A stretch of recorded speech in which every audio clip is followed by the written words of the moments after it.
श्री रामचरितमानस में बालकांड में सबसे पहले स्वामी तुलसीदास जी महाराज जी मंगलाचरण करते हैं और मंगलाचरण में संस्कृत भाषा में बधित है, जिसके हिंदी अनुवाद हम सब श्रवण करते हैं।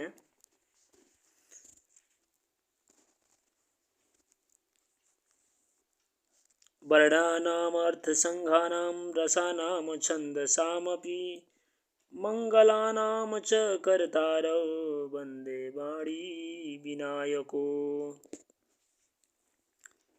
अर्थ है अक्षरों, अर्थ समूह, रसों, छंदों और मंगलों की करने वाली सरस्वती जी और गणेश जी की मैं वंदना करता हूँ। आगे श्रद्धा और विश्वास के स्वरूप श्री पार्वती जी और श्री शंकर जी की मैं वंदना करता हूँ, जिनके बिना सिद्ध जन अपने अंतकरण में स्थित ईश्वर को नहीं देख सकते। ज्ञानमय नित्य शंकर रूपी गुरु की मैं वंदना करता हूँ, जिनके आश्रित होने से ही टेढ़ा चंद्रमा भी सर्वत्र वंदित होता है। आगे श्री सीताराम जी के गुण समूह रूपी पवित्र वन में विहार करने वाले विशुद्ध विज्ञान संपन्न कवीश्वर श्री वाल्मीकि जी और कपीश्वर श्री हनुमान जी की मैं वंदना करता हूँ। उत्पत्ति, स्थिति, पालन और संहार करने वाली, कलेशों की हरने वाली तथा संपूर्ण कल्याणों की करने वाली श्री रामचंद्र जी की प्रियतमा श्री सीता जी को मैं नमस्कार करता हूँ। छठा है जिनकी माया के वशीभूत संपूर्ण विश्व ब्रह्मादि देवता और असुर है, जिनकी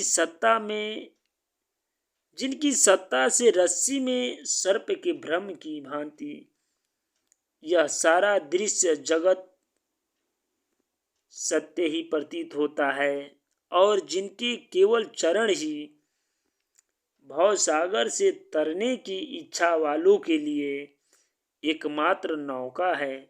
उन समस्त कारणों से पर सब कारणों के कारण और सबसे श्रेष्ठ राम कहाने वाले भगवान हरि की मैं वंदना करता हूँ।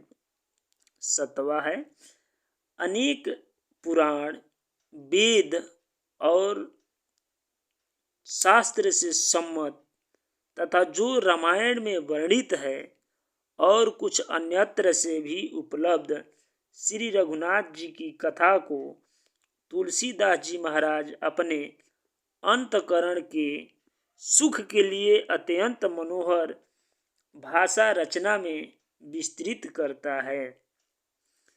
तो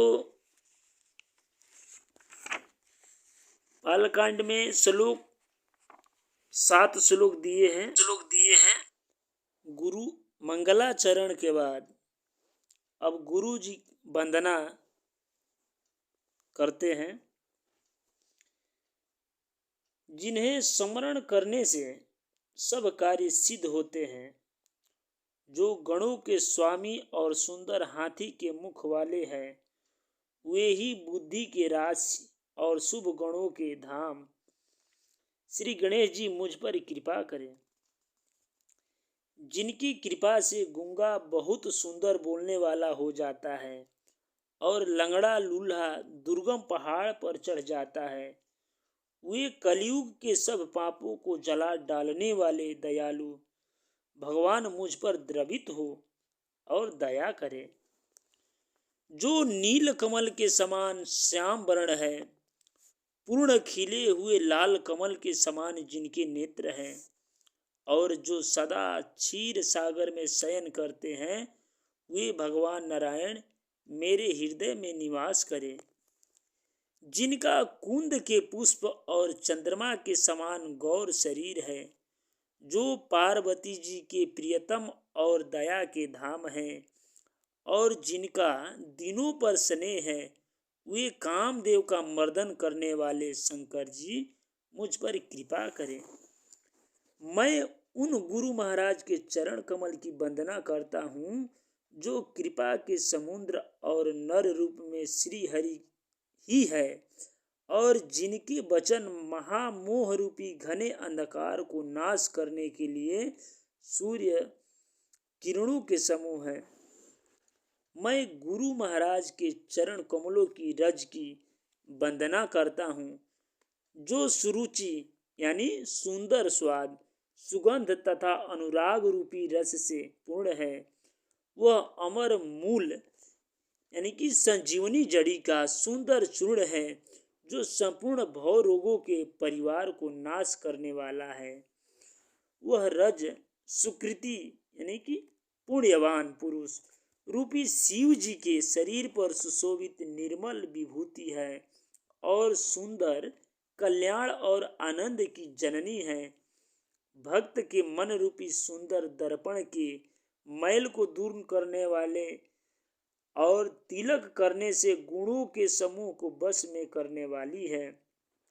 श्री गुरु महाराज के चरण नखों की ज्योति मड़ियों के प्रकाश के समान है, जिसके स्मरण करते ही हृदय में दिव्य दृष्टि उत्पन्न हो जाती है। वह प्रकाश अज्ञान रूपी अंधकार का नाश करने वाला है। वह जिसके हृदय में आ जाता है, उसके बड़े भाग्य है। उसके हृदय में आते ही हृदय के निर्मल नेत्र खुल जाते हैं, और संसार रूपी रात्रि के दोष दुख मिट जाते हैं, एवं श्री रामचरित्र रूपी मणि और माणिक्य गुप्त और प्रकट जहाँ जो जिस खान में है, सब दिखाई पड़ने लगते हैं। जैसे सिद्धांजनों को नेत्रों में लगाकर साधक सिद्ध और सुजान पर्वतों को वनों और पृथ्वी के अंदर कौतुक से ही बहुत सी खाने देखते हैं। श्री गुरु महाराज के चरणों की रज कोमल और सुंदर नयनामृत अंजन है, जो नेत्रों के दोषों का नाश करने वाला है। उस अंजन से विवेक रूपी नेत्रों को निर्मल करके मैं संसार रूपी बंधन से छुड़ाने वाले श्री रामचरित्र का वर्णन करता हूँ। श्री रामचरित मानस में वर्णित के आधार पर अभी बालकांड के हम लोग मंगलाचरण और गुरु वंदना के